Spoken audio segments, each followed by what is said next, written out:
Hello aspirants, my name is Redip Bora, and from today we are going to revise the entire polity syllabus for the upcoming APSC CC 2025.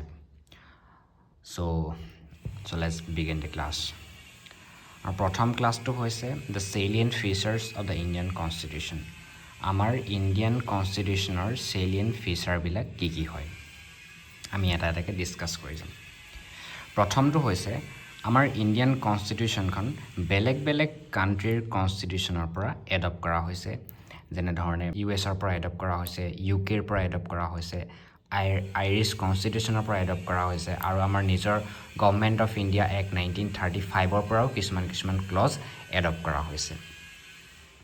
আৰু যিটো adopt কৰিছে সেইখিনি as it is adopt কৰা হোৱা নাই, তাত অলপ ধৰণৰ মডিফিকেশ্যন কৰি বা আমাৰ ইণ্ডিয়াত কেনেধৰণে আমি এপ্লাই কৰিব পাৰোঁ, তো তেনেধৰণে আমি উইথ মডিফিকেশ্যনহে তাত এডপ্ট কৰা হৈছে।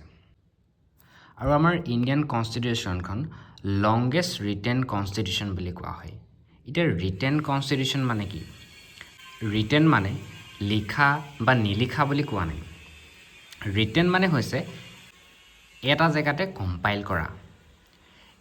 যেতিয়া বেলেগ বেলেগ লবোৰ এটা জেগাতে কম্পাইল কৰিব, তো সেইখনকে কি বুলি কয়? এটা ৰিটেন কনষ্টিটিউশ্যন বুলি কয়। যেনেকৈ আনৰিটেন কনষ্টিটিউশ্যন এতিয়া কাৰ হয়? আনৰিটেন কনষ্টিটিউশ্যন হয় আমাৰ ইউকেত এখন কনষ্টিটিউশ্যনে নাই, তাত বেলেগ বেলেগ ল আছে, বেলেগ বেলেগ বুক আছে। আৰু ৰিটেন কনষ্টিটিউশ্যনৰ আৰু এটা উদাহৰণ কি হৈছে? আমেৰিকান কনষ্টিটিউশ্যনখনো এখন ৰিটেন কনষ্টিটিউশ্যন হয়। কিন্তু আটাইতকৈ দীঘল বা লংগেষ্ট ৰিটেন কনষ্টিটিউশ্যন মানে কাৰ কথা বুজাইছে? আমাৰ ইণ্ডিয়াৰ কথা বুজাইছে। আৰু অৰিজিনেলি যেতিয়া আমাৰ কনষ্টিটিউশ্যনখন এডপ্ট কৰা হৈছিলে, কেতিয়া এডপ্ট কৰা হৈছিলে? 26 নৱেম্বৰ 1949ত যেতিয়া এডপ্ট কৰা হৈছিলে, তেতিয়া তাত অৰিজিনেলি কিমানটা আৰ্টিকেল, কিমানটা শ্বেডিউল আৰু কিমানটা পাৰ্ট আছিলে? আৰ্টিকেল আছিলে 395টা, পাৰ্ট আছিলে 22টা, শ্বেডিউল আছিলে 8টা। কিন্তু এতিয়া উইথ এমেণ্ডমেণ্ট কি কৰা হৈছে? এতিয়া আৰ্টিকেল কিমানটালৈ বৃদ্ধি পালে?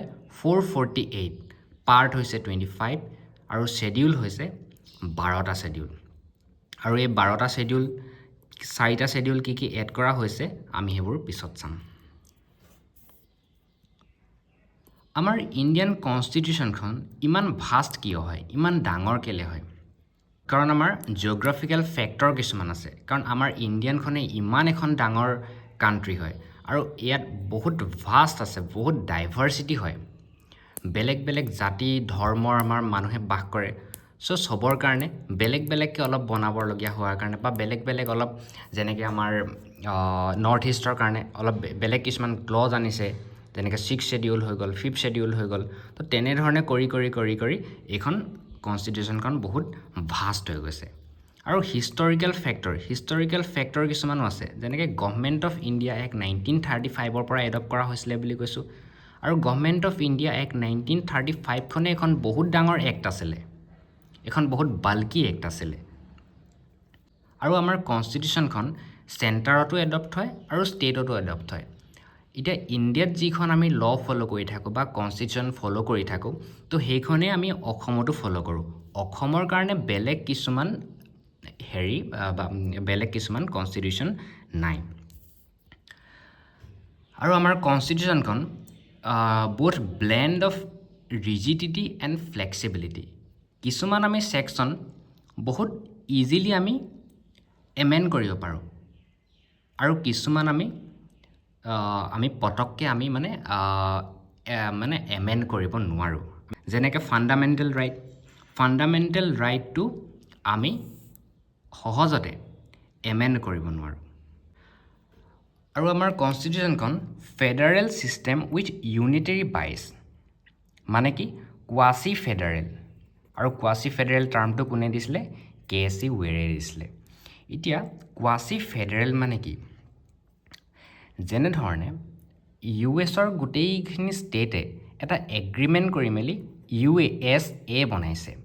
50খন ষ্টেট মিলি US হৈছে, আৰু সিহঁতৰ হাতত অধিকাৰ আছে, যদি সিহঁতে মানে এখন যদি ষ্টেটে বেলেগ এখন কাণ্ট্ৰিত যদি ডিমাণ্ড কৰিব বিচাৰে তো সিহঁতৰ হাতত সেইটো অধিকাৰ আছে কিন্তু আমাৰ ইণ্ডিয়াৰ ক্ষেত্ৰত এই গোটেই ষ্টেটখিনিয়ে কি কৰিছিলে কোনো এখন এগ্ৰিমেণ্ট কৰা নাই এখন আছে ইউনিটেৰী আমাৰ অসমখন বা বেংগলখন হেৰি ছেপাৰেট কাণ্ট্ৰি তাহাঁতি ডিমাণ্ড কৰিব নোৱাৰে আমাৰ ইউনিয়নৰ পাৱাৰ ইয়াত বেছি আছে তো সেইটোকে কি বুলি কৈছে কোৱাচি ফেডাৰেল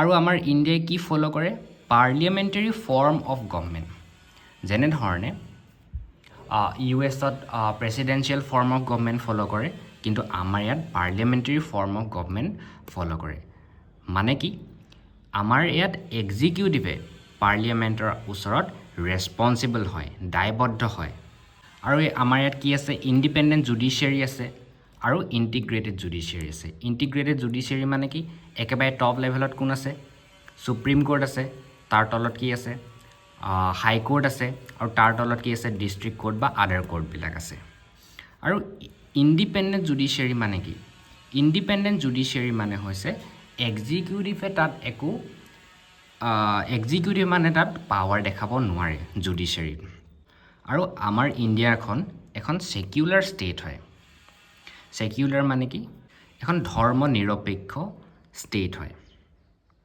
আৰু আমি ইয়াত কি ফ'ল' কৰি থাকোঁ ইউনিভাৰ্চেল আডাল্ট ফ্ৰেঞ্চাইজি মানে যিজন ব্যক্তি 18 বছৰ হৈ যাব আৰু সেইজন ব্যক্তিয়ে আমাৰ ইয়াত ভোটদান কৰিব যোগ্য হয় কিন্তু আগতে এই 18 বছৰটো 21 বছৰ আছিলে আৰু 21 বছৰৰ পৰা 18 বছৰ কেতিয়া অনা হৈছিলে 61st কনষ্টিটিউশ্যনেল এমেণ্ডমেণ্ট 1988ত অনা গৈছিলে এইটো এমেণ্ডমেণ্ট কৰা গৈছিলে আৰু আমি ইয়াত ছিংগল চিটিজেনশ্বিপ ফ'ল' কৰোঁ যেনেকৈ ইউ এছত ডুৱেল চিটিজেনশ্বিপ ফ'ল' কৰে তাহাঁতৰ চেণ্ট্ৰেলৰ কাৰণে এখন বেলেগ চিটিজেনশ্বিপ ল'ব লাগে আৰু ষ্টেটৰ কাৰণে বেলেগ চিটিজেনশ্বিপ ল'ব লাগে কিন্তু আমাৰ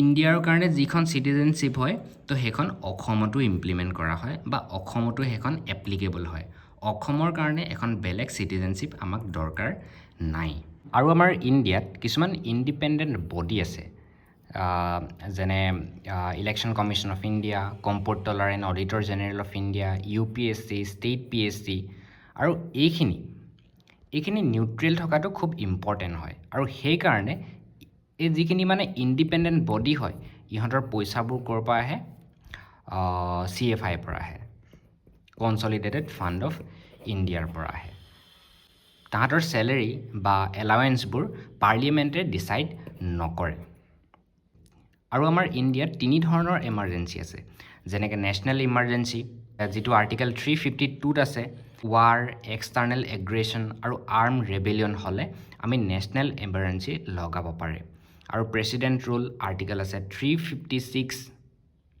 আৰু ফাইনেন্সিয়েল ইমাৰ্জেঞ্চি আৰ্টিকেল 360 এতিয়া নেশ্যনেল ইমাৰ্জেঞ্চি কেইবাৰ লাগিছে নেশ্যনেল ইমাৰ্জেঞ্চি আমাৰ ইণ্ডিয়াত তিনিবাৰ লাগিছে 1962ত লাগিছে because of the India China war আৰু তেতিয়া প্ৰাইম মিনিষ্টাৰ কোন আছিলে নেহেৰু আছিলে আৰু 1971ত লাগিছিলে ইণ্ডিয়া পাকিস্তান ৱাৰৰ সময়ত আৰু তেতিয়া কোন আছিলে ইন্দিৰা গান্ধী আছিলে প্ৰাইম মিনিষ্টাৰ আৰু 1975ত লাগিছে যাৰ কাৰণ হৈছে ইণ্টাৰনেল ডিষ্টাৰবেঞ্চ আৰু তেতিয়াও কোন আছিলে প্ৰাইম মিনিষ্টাৰ আমাৰ ইন্দিৰা গান্ধী আছিলে আৰু প্ৰেচিডেণ্ট ৰোল প্ৰথম কোনখন ষ্টেটত লাগিছিলে পাঞ্জাবত লাগিছিলে কেতিয়া 1951 আৰু মোষ্ট প্ৰেচিডেণ্ট ৰোল লগাৰ ষ্টেটটো কি আছিলে মণিপুৰ আৰু তাত 11 বাৰ প্ৰেচিডেণ্ট ৰোল লাগিছে আৰু ৰিচেণ্টলি এতিয়া প্ৰেচিডেণ্ট ৰোল হটোৱা হৈছে তাৰ পৰা কিন্তু ফাইনেন্সিয়েল ইমাৰ্জেঞ্চি যিটো আৰ্টিকেল 360ৰ আণ্ডাৰত আহে তো এইটো আমাৰ ইণ্ডিয়াত এবাৰো